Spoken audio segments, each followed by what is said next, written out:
And, you know, while I'm here, I guess I'll shortly talk about the Epic exclusivity. Borderlands 3 was announced today, on the 3rd, the day the remaster released, to be Epic Games Store exclusive at launch for possibly 6 months, which it sucks, but I mean, every other game has been a year, and Borderlands 3 might be 6 months, which is a decent change, I guess. More welcome than a full year, I'd say at least. That more than likely means after, you know, the exclusivity ends, it will more than likely come to Steam, which is honestly when I will get it. I'll explain that in a second. Like, I'm not really one to care about all the issues, aside from the security issues, for the Epic launcher. Like many others are always bringing up whenever someone says, like, it's just another launcher, it shouldn't fucking matter.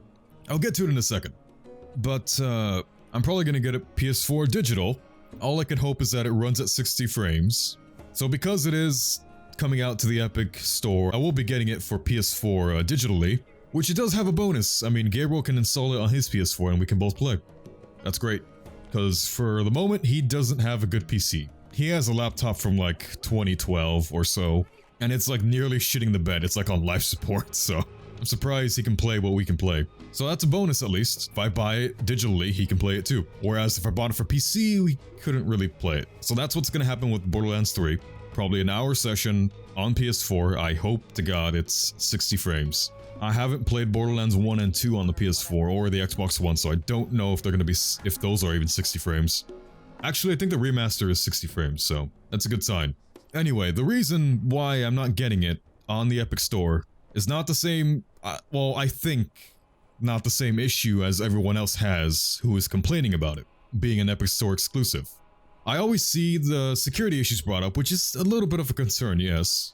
The features that are missing but are being implemented sometimes this year, I believe, like rolled out in certain months. I mean, I feel those should have been, you know, at the release of the Epic Store, rather than, you know, down the line when they're like, oh shit, we need these things now because we're paying our way for exclusive PC games. So there's those, and the whole thing about Epic spying on your Steam friends list or whatever. I believe those are the major issues, which the spying on the Steam friends doesn't really bother me. I don't have friends. I can see why it bothers other people though, but for me it's not an issue. The security concerns, yes, that is an issue. I believe the Epic Store has been like compromised twice, and accounts are stolen left and right. I do have the Epic launcher, and I do have Fortnite on there because I got a Samsung Note 9 and I got the Galaxy skin at that time. I'm sure if I went to go check my account, it's probably gone, to be honest, so I don't have much hope that my account is there. And then there's a whole thing about features which, I kind of use Steam features, but not really, so I kind of don't care about features across all the clients, you know, like Origin, Uplay, Epic. So that's all a non-issue for me. Like, the major issues people have, not really an issue for me, except for the security concerns. What the problem is for me is the whole strong-arming of exclusive games onto their client that started with Metro Exodus. 3 weeks before launch, Epic Games bought exclusive rights to have Metro Exodus on their client for a year when it was on Steam for available for pre-order long before that, and suddenly it was going to be gone from Steam to be thrown onto the Epic Games Store for a year. That left a bad taste in my mouth.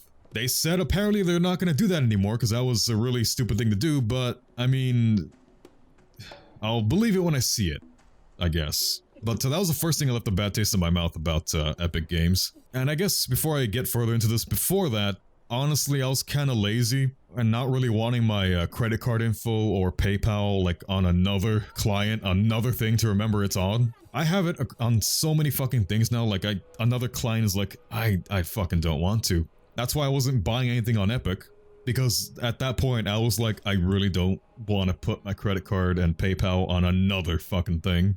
And then, you know, after all that, the Metro Exodus thing happened, and then I learned about the security concerns or breaches. So I was like, I guess I'm okay. I'm okay with not putting my shit onto the Epic Store. And then after that, you know, they've just been picking up games left and right by paying money under the table.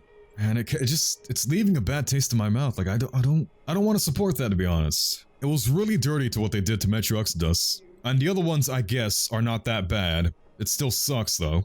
Like it's still something I don't want to support. Hey, put your games here for a year. Don't put it anywhere else and we'll give you a shitload of fucking money. I just don't like that strong-arming tactic. That business tactic Epic Games is doing. Pretty much forcing people to use their Epic Games client rather than give a reason to buy the game on the Epic Games client over Steam. They're just, again, strong-arming their way to get people to use their client. I don't like that, so I don't want to buy the game there. I'd rather wait the year, rather wait the 6 months. It's fine with me. If it's a game I really want to play, I'll buy it on a console, to be honest. So that's the reason I have that I haven't really been seeing tossed around. That's the reason why I don't want to buy it on the Epic Games Store. I really dislike that they did that to Metro Exodus, and now they're not doing the exact same thing, but they are still just throwing around money to force people to use the Epic Games client. A lot of people that don't want to use it. I kind of wouldn't mind using it if they weren't pretty much forcing you to use a client as the only means to play the game. So that's my issue and why I don't use the store. Don't want to use the store. I believe that's pretty much it. I'm sure I had like one more thing to say, but I honestly can't recall. Oh, well, the other thing that happened was the System Shock 3 game, I believe. A similar thing to Metro Exodus kinda happened to the System Shock 3 game that was a crowd-funded game that met its goals as well as, I think, went above and beyond the goal.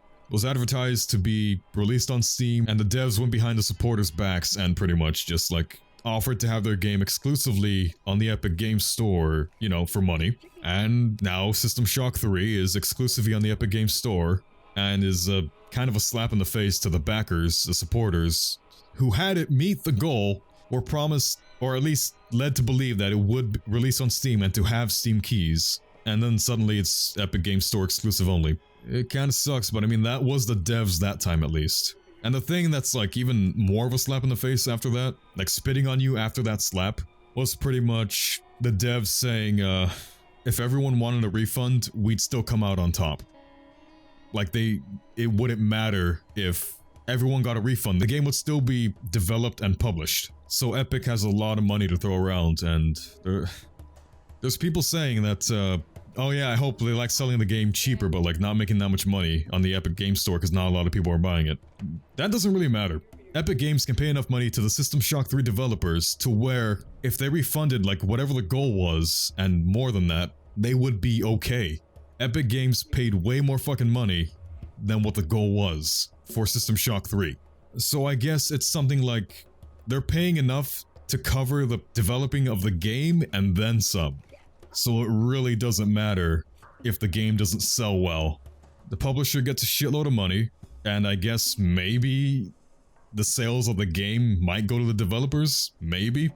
So if anything, I mean, maybe it hurts the developers more than the publishers. Not sure how that works, this is just me thinking, by the way. Probably really stupidly, but still. Might be something to think about, because, yeah, if they can make that sacrifice, it doesn't hurt the publishers in any way to have the game exclusively on the Epic Store. They're not going to be hurting in sales at all. They made their money right then and there when Epic offered them the money. So, unfortunately, if anything, you're just hurting the developers that worked so goddamn hard on the game. Which sucks, because that's exactly what's been happening, so. Except in the System Shock 3's situation, that was purely the developers who did that. So, I guess the developers there deserve all the shit they get. Whereas Metro Exodus, they don't, the publishers do. Borderlands 3 is same thing, I guess. I think, because it was 2K and not the developers, not Gearbox. So in a lot of instances, it's more so the publishers that deserve the hate, and the developers don't, as well as the game doesn't. But still, seemingly the wrong things still get a lot of the hate rather than the publishers that deserve it. But again, I don't really think they care. It's really unfortunate. Metro Exodus was review bombed after that news came out, and so was Borderlands, I believe. I've been hearing about it, at least I haven't checked.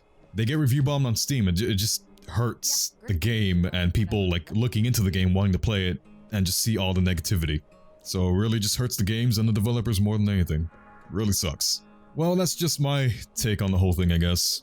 I was just too lazy at first to not want to put credit card info or payment info in general just on anything else. and then security concerns were brought up, security breaches for the Epic Games Store, and then them strong-arming their way to force people to play on their client, or to use their client. It just, it's not for me. I don't want to support it. I know me doing that is not even gonna make any changes, I guess. It's not even for like a right set of mind, or like I'm doing the right thing or whatever. It's just like, well, aside from being lazy and not wanting to put payment info, I don't want to buy your game there because you're just forcing me to use it at that point. No, I don't want to do that. So to me, it's not like being right and wrong. It's just, yeah, you're forcing me to use that. I'm gonna go ahead and just not use that. Still gonna be getting Borderlands 3 PS4, so I mean, I'm fine there. I'll get the game later when it's on Steam, whether I wait for it to be like a Game of the Year edition or not. Anyway, again, that's my take on it. It just, you know, people being assholes on both sides. Like, when they bring up the issues about the Epic Games client, they do it in really douchey ways, and then the other people who say, oh, you're still crying about this? Like, you're gonna cry for 6 months, a year, about it being on the Epic Games Store? A lot of people being douches on both sides, so, ugh. I'll just enjoy the game, because I have every console, and I will probably still keep buying every console. So I'll have, for me at least, multiple other ways to play the game if I don't want to play it on the Epic Games Store. Just because I don't like what they're doing and I don't want to support it. Eventually they said they'll stop. Again, when I see it, I'll believe it. Once they do that, I mean, it might get rid of the bad taste in my mouth they left.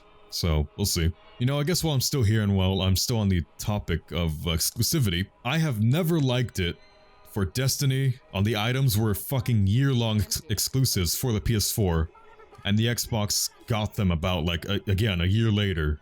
That really fucking sucked. It was like one map and a couple of weapons. It was really shitty. I didn't like it then, but I still played the game, so I mean, it wasn't gonna stop me from playing the game, but it was still like a really shitty tactic. Like a month, 3 months would still be a little much, but hey, you'll still get it in a decent time frame. Like, I don't know. If they were gonna have exclusives, just have it for like a fucking month, maybe. It's a really shitty thing to do. I know it's different entirely, but I'm still talking about exclusivity. The thing that was really shitty, I believe PS4 had Rise of the Tomb Raider and maybe the first Tomb Raider, and maybe Shadow of the Tomb Raider. I don't believe Shadow of the Tomb Raider was like that though. But I know the Tomb Raider reboot and Rise of the Tomb Raider were year-long exclusives on the PS4 before they were made available on the Xbox, so that was also fucking shitty. Or was it vice versa? I think... Oh, yeah, that's right. Tomb Raider reboot was a year-long exclusive, I believe, on the PS4, and then Rise of the Tomb Raider, the second one after the reboot, was a year-long exclusive on the Xbox, so they flipped it, but it was shitty both ways. If anything, I feel Xbox did it to rub it in the face of Sony, but I mean, it just hurts people trying to play the game and the developers, I think at least, I don't know, that's Square Enix. But yeah, I mean, those are the only things I remember. Exclusivity is always shitty. And people always bring up the, oh, you don't like buying this console for this game? Like, it's a little different. Exclusivity is a little different when it's in-house, I believe. Sony first-party games, Microsoft first-party games, Nintendo first-party games, those are all in-house. Those games wouldn't exist if Sony, Microsoft, Nintendo were not funding them directly. It's entirely different. Those games just plain would not exist, or these devs would not exist if it weren't for either of those three companies, publishers, or whatever you want to call them, supporting those developers. It sucks, yes, but they have a huge fucking reason to make it only for their console. I don't know if it's different to you guys, but like, it's hugely different to me. Comparing first-party games to games available on everything exclusive to one client. I don't think it's the same comparison. Anyway, I've talked a lot, so I hope I got what I wanted to say across clearly. I explained it decently, I think. Holy shit. So, thank you guys for watching, listening to me ramble if you did, and if you have opinions, sure, voice them. That's just the way I feel about this whole situation, and why I don't want to get anything on the Epic Games Store. Really glad Risk of Rain 2 was on Steam. Could have very easily been Epic Store exclusive, along with everything else they announced, even this Borderlands remaster. It kinda gave me hope Borderlands 3 would not be on the Epic Games Store, but, well, here we are. Anyway, it is a bonus. I do get to play with Gabriel, so that's good. So again, sorry if you didn't like me talking about that at all, and I think that'll be it for that talk. from here on out. So, thank you guys for watching, for bearing through that probably incoherent mess, and I'll see you guys next time.